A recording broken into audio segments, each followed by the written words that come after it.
Alright guys, how's it going? This is Conway here. I'm a Diamond Jungle Shaco main, and this is my 10 tips on how to carry your games as Shaco. So my first tip for Shaco is going to be to play aggressive early. Shaco is an early game jungler, and he is known for his early invades and early game pressure. So what I like to do, and what most people do as Shaco, is you start with your W, and you start at the opposite side of where the enemy is going to start, the enemy jungler. So most people start blue, so I'm starting my red so I can invade his blue. So I start putting the boxes down at 55, 56 seconds, somewhere around there, and then I keep stacking them, and once the buff spawns, it is going to trigger all the boxes and the buff is going to die incredibly fast. So you'll see what that looks like in just a second here. I'm just going to put one more down, and at 55 seconds you don't need a leash, you don't need anything like that. It's just going to, they're all going to go off and it's going to die really quick. So like as you see right here, I'm backstabbing, also utilizing my passive, which is the backstab damage, and I barely took any damage and I got red faster than anybody else would.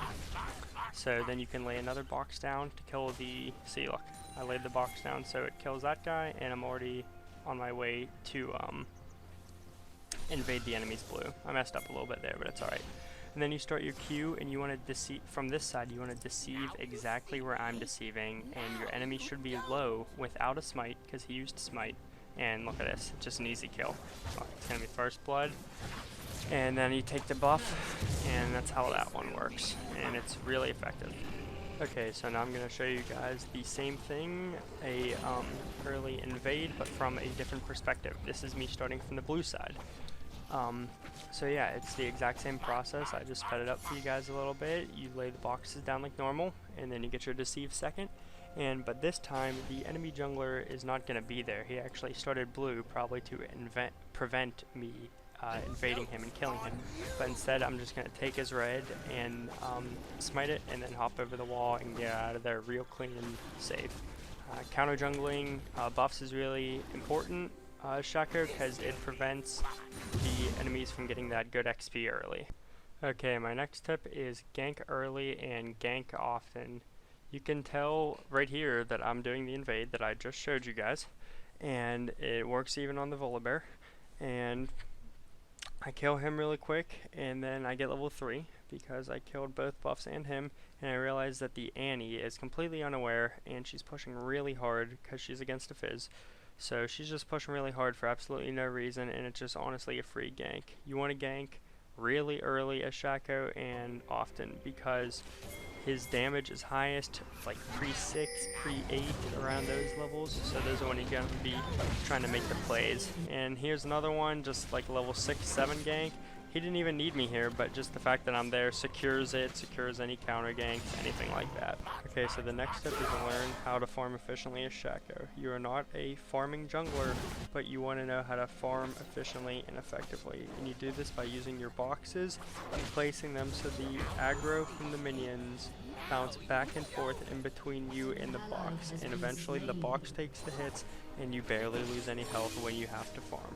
So tip number 4 is to learn your damage output. You do this by playing a lot of Shaco, knowing what items you have and knowing what items the enemy has. As you can see in these two clips, the enemies just make mistakes, and I just burst them so fast that they have no chance to even react. The Nidalee gets way too close, and then on the second clip, the Rengar jumps on me when I'm out of position. I end up getting away, and it doesn't look like I can kill him, but I turn right back on him and burst him before he can even get 2 auto attacks in.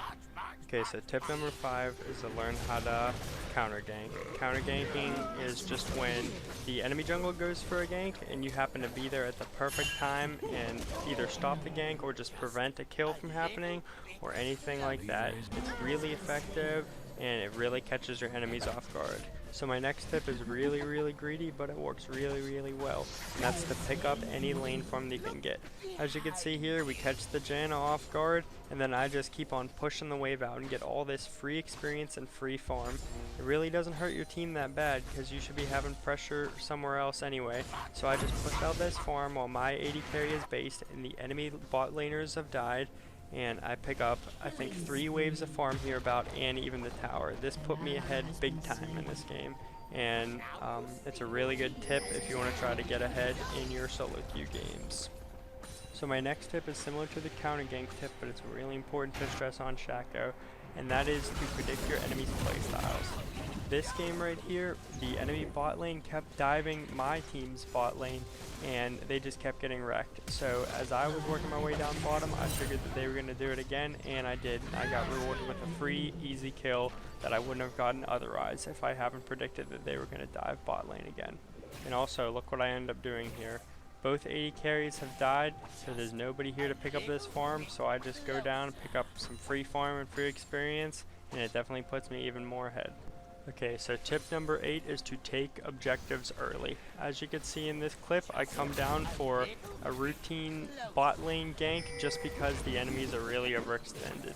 We ended up getting 1 kill, and what's important though is not the kill, it's what you do after the kill. And this clip is a great example of how to snowball a game as Shaco. What you do is you also have to take objectives, because the more objectives you get, the more map control you get, the more you can assassinate a Shaco, and it just works great for his playstyle.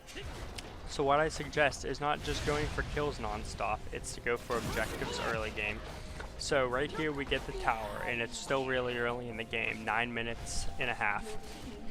And then what we do after, the enemies I know are still dead, is we go and we push another objective, and that's a dragon. Since we had 4 down here at the bot lane, I knew it was free and that the enemies were dead, so it's just guaranteed. So as you can see, I dropped the pink ward here, and it's just a free dragon and free objective, and that's the best way to snowball games as Shacos. You don't just want to go for kills, you want to try to get objectives and win the game as early as possible.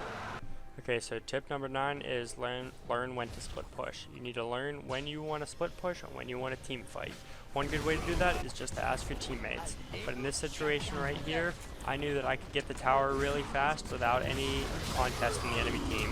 It ended up in Renekton making a bad play, trying to go for me. This is what pressuring all points on the map do. It makes the enemy team make mistakes, and as you can see right here, I'm capitalizing on more mistakes, and I end up getting 2 or 3 kills here, and then the inhibitor. It's a great way to end the game and to apply pressure and force your enemies to make mistakes. Okay, so the 10th and final tip for Shaco is to learn how to build him situationally. So Shaco is a very versatile champion, and he scales very well with items, so that's one thing that's very noteworthy.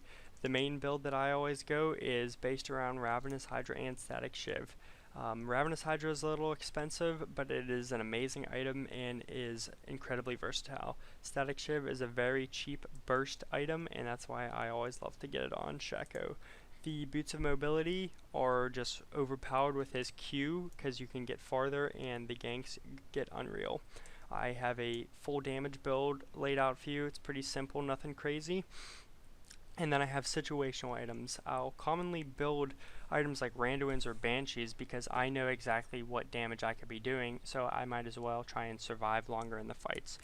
Other things that are noteworthy are to get Hex Drinker against teams that have AP carries fed, and also Blade of the Rune King against teams with a lot of tanks.